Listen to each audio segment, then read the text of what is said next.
Greetings and welcome to the Halloween edition of the Sliders Review.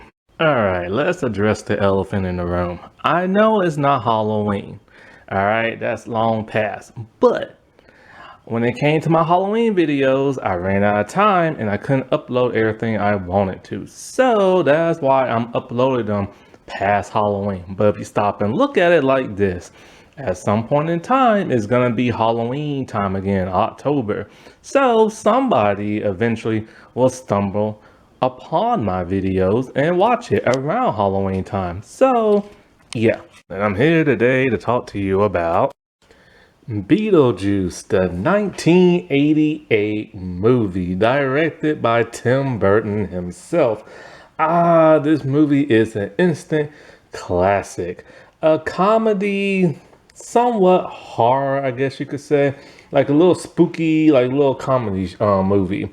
And I remember when I saw this years ago. I loved it, and I saw it on TV. And I remember the ending confused me because I missed like the first half and stuff.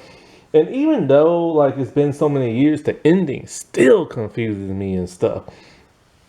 And so when it comes to this movie, it will be on Tubi for the next 2 days and they'll take it off. You can find it online. It'll cost you around $7 to $10 on eBay, $10 or so on like Amazon, a little bit higher for Blu-ray and 4K and stuff. There's a 20th anniversary one that comes with like 4 episodes of the cartoon series. The cartoon series itself is available on DVD. It'll cost you anywhere between $24 to $30.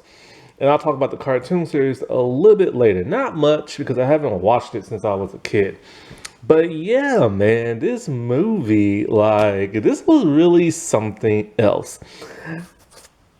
Tim Burton has a very unique style. It's kind of like a goth horror, cheek and tongue, but in a beautiful kind of way. The way he used puppetry, the way he used practical stuff, the way he uses miniatures, there is a true artistic vision when it comes to his work. That vision has been solely lacking for the past decade and a half or 2 decades and stuff, mainly because a lot of his fans now have said he has sold out. He has sold out the big companies. He no longer does his own style, and he uses way too much CGI. And yeah, he does uses way too much CGI. I mean, he's into art, he's into filmmaking. Times have changed from puppetry to miniatures and the CGI, so he's evolving too. But, it is becoming a little too oversaturated with the CGI stuff.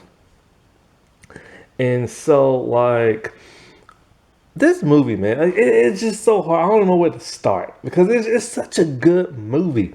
It has this weird, cheeky kind of comedic tone. And everybody is acting their butts off in this movie.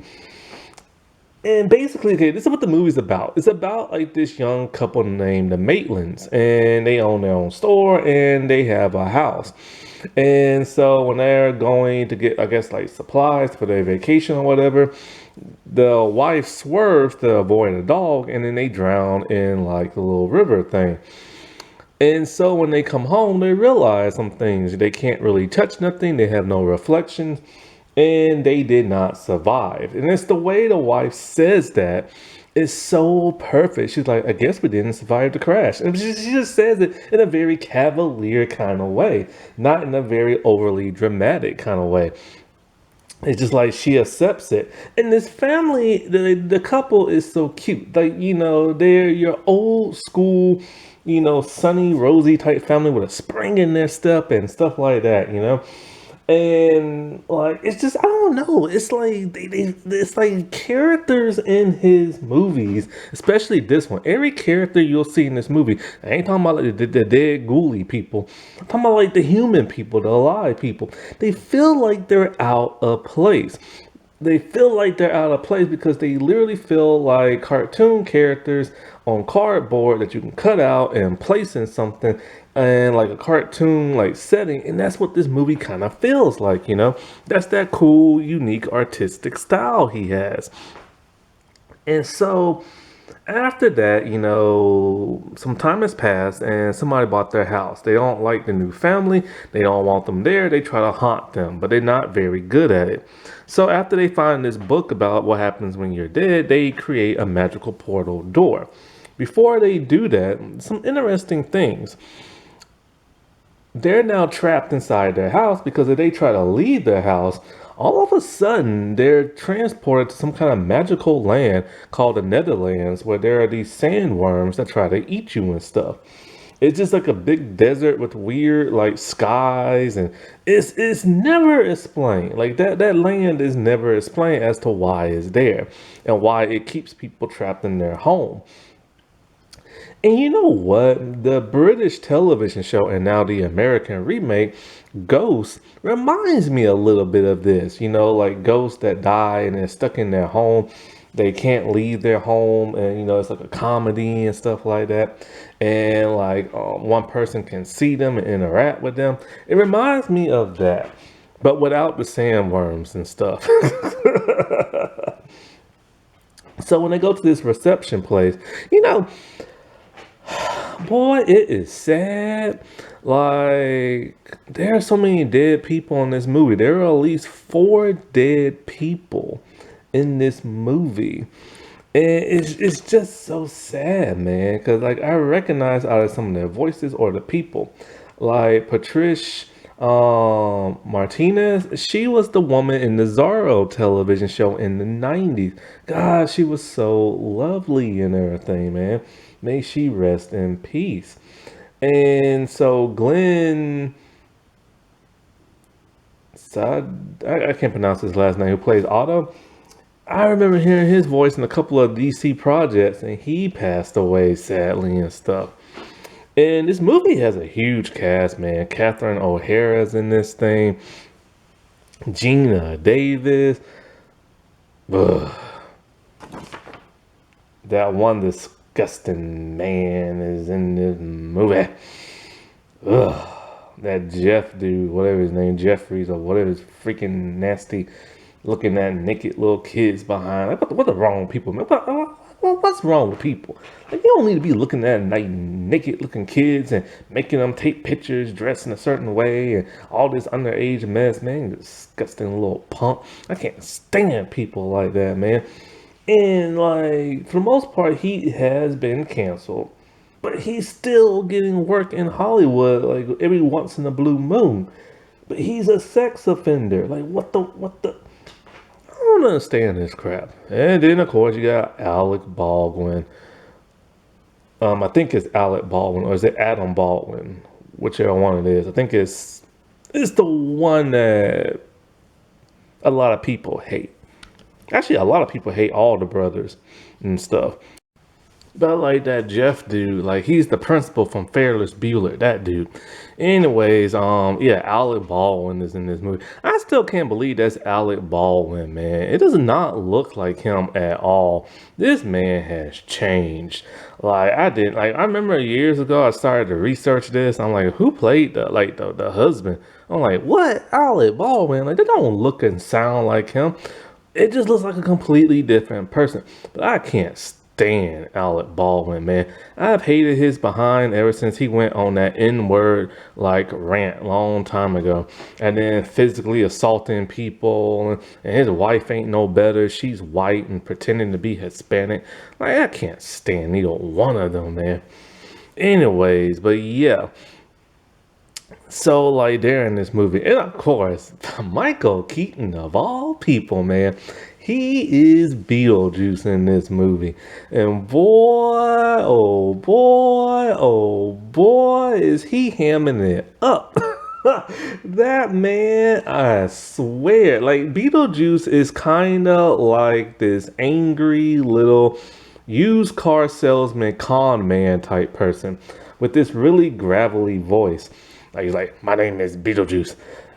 make my millennium. And it's like his voice is so gravelly and everything. And it's like, it just like, he just sounds so weird. Now, if you ever watch Power Rangers Mystic Force, the Phineas character tries to do his voice and stuff.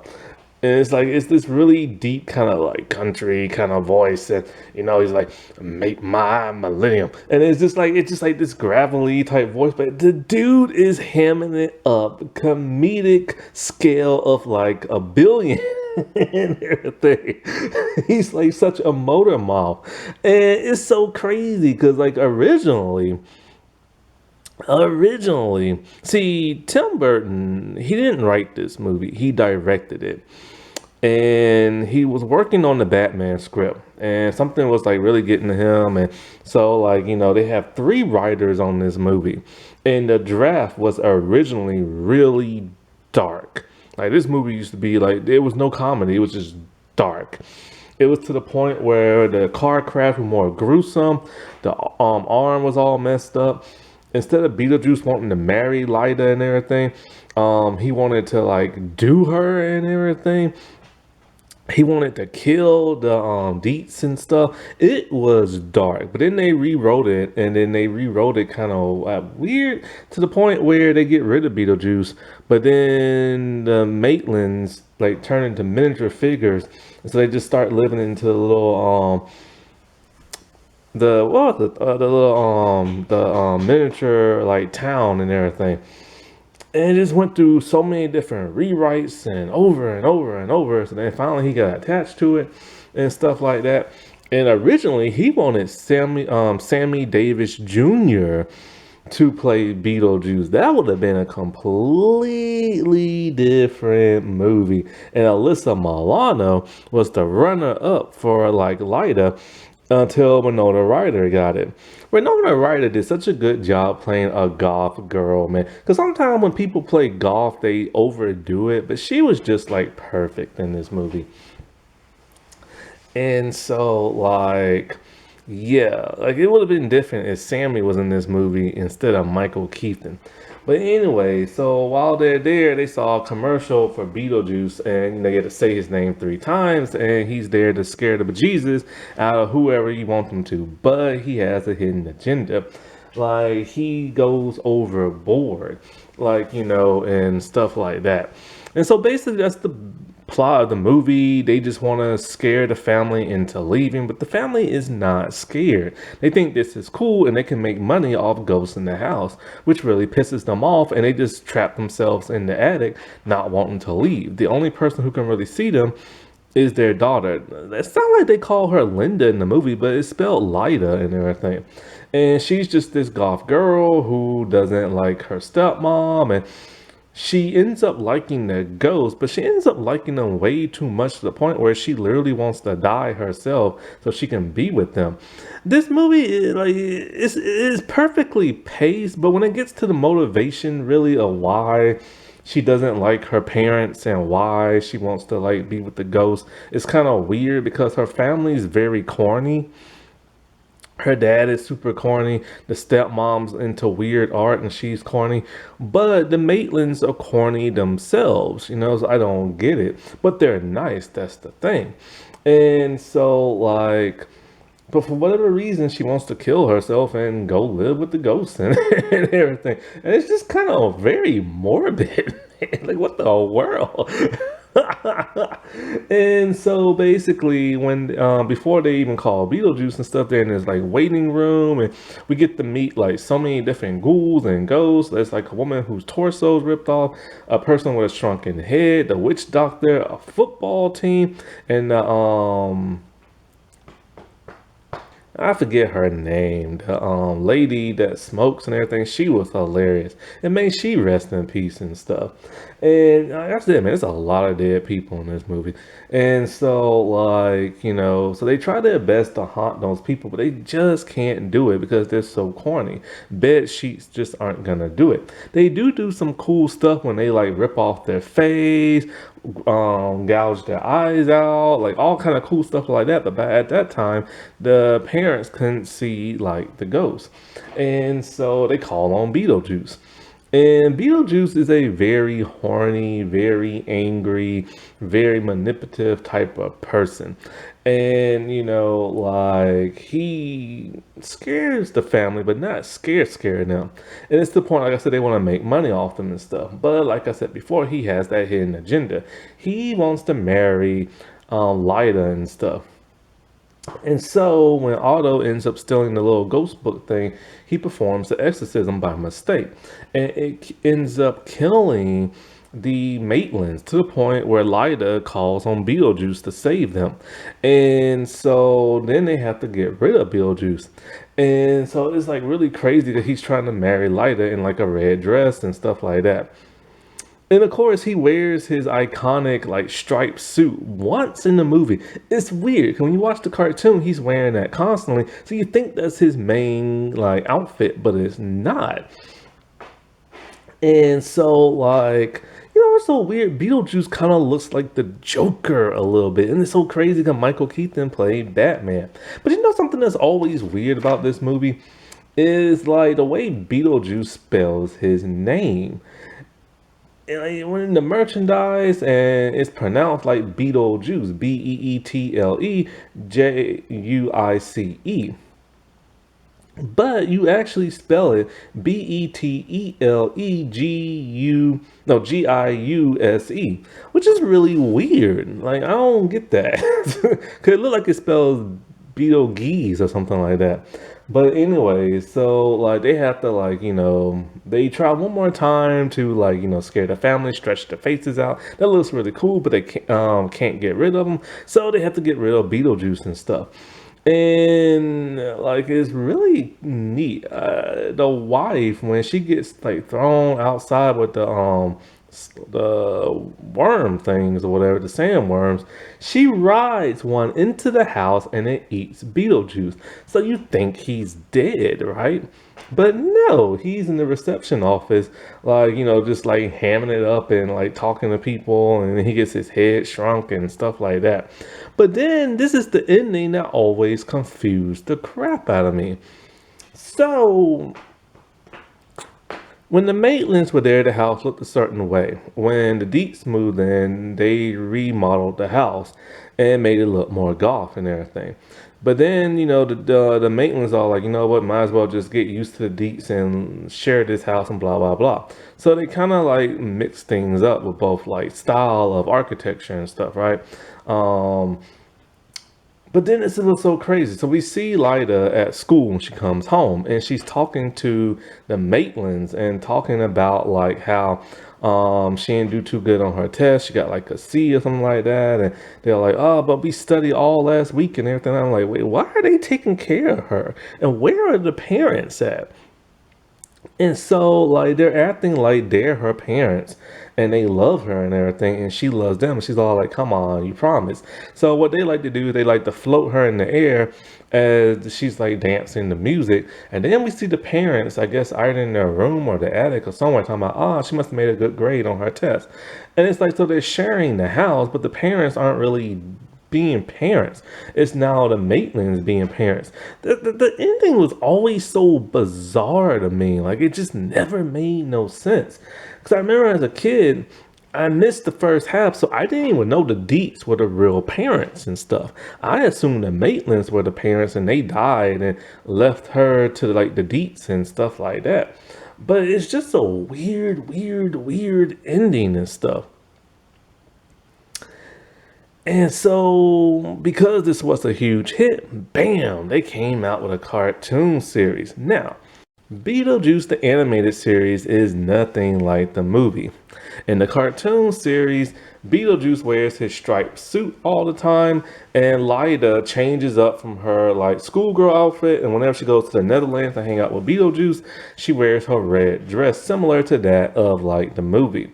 Also, her and Beetlejuice in the movie are like best friends and they go on adventures together. The parents are still there, but the Maitlands are not. They are nowhere to be like found in the entire series.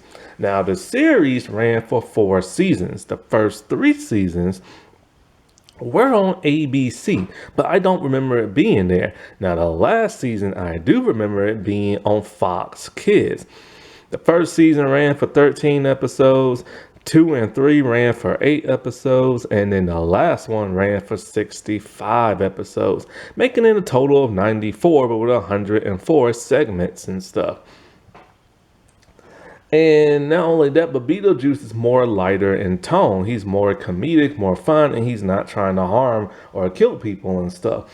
And it's just a completely different vibe from that of like the movie. But I don't remember nothing about this cartoon series other than him and her going on adventures and her going to the Netherlands and stuff. And like I said before, you can find it on like DVD. I think it's also on YouTube. Now, after nearly, oh, what is it now? Like over 20 something 30 years, they're gonna finally make a sequel to Beetlejuice. Michael Keaton always said, like, if the script was right, he'll do it. He didn't even think it'll be made. Winona Ryder really wanted to make it, and now Tim Burton is back to direct. But some things are going to change. Lyda, of course, is now grown up. Her mom is still going to be in the movie. Her dad is not because of the legal troubles that man went through, the actor. Not only that, but Beetlejuice is gonna be married in this. Remember the French hot lady from the second Matrix movie? Monica Bellucci or something like that. She's gonna play his wife. William Dafoe is gonna play an actor who played a TV cop in the movie for like 6 seasons or something like that. Brad Pitt is going to produce this movie. But here's the crazy thing. The Maitlands are nowhere to be found in this movie. Now, I figure Alec Baldwin isn't going to be in this because of his legal troubles and stuff for that accidental shooting on the set of that Rust movie. But why no Gina Davis? That don't make no sense. She said that it wouldn't make no sense because her character is not supposed to age. And basically her and her husband are trapped in the house for 195 years. And about like what, 30 something have passed, so they still got some time. So if they can't leave the house, then they must either be like in the reception place or the Netherlands or something like that. But it's gonna be weird not having them there because of the attachment they have to like Lyda and stuff.